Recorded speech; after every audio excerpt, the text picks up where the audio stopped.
वहीं से क्या होता है, हमारा जो ये संविधान निर्माण की प्रक्रिया होती है वो थोड़ा सा संकीर्ण हो जाती है।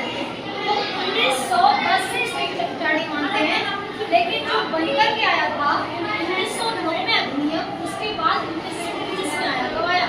1919 में। सबसे पहले इसमें क्या बात बोली गई, जो द्वैत शासन था ना, द्वैत शासन प्रणाली की स्थापना की गई। प्रणाली की स्थापना की गई।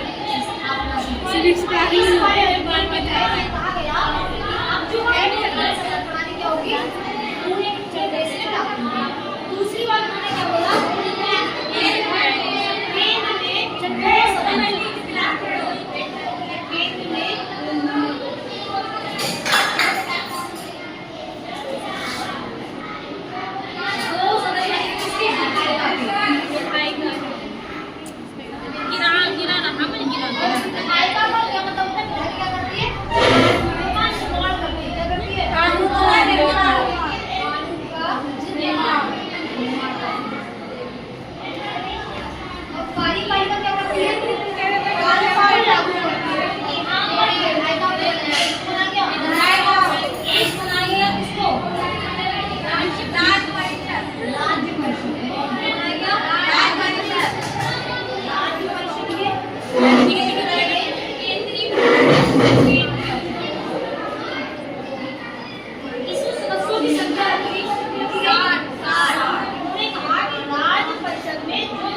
और बाकी कितने हैं?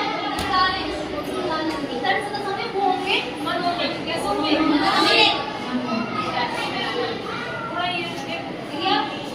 104 सदस्य जो आएंगे वो क्या करके आएंगे? तो आगे वोटिंग करके आएंगे। तब क्या करेगी? वोट करेगी। तो तीसरी बात इसमें क्या बोलेगी?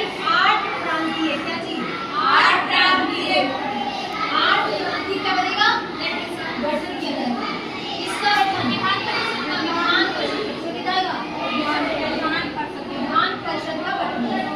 ये सारे सुधार किसकी अध्यक्षता में किए गए?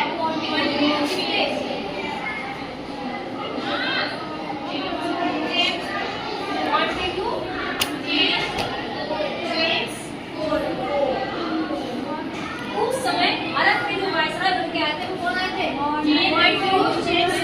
और इसीलिए इस अधिनियम को क्या बोलते हैं? 1919 का मैंडेटरी का संविधान भी बोला जाता है।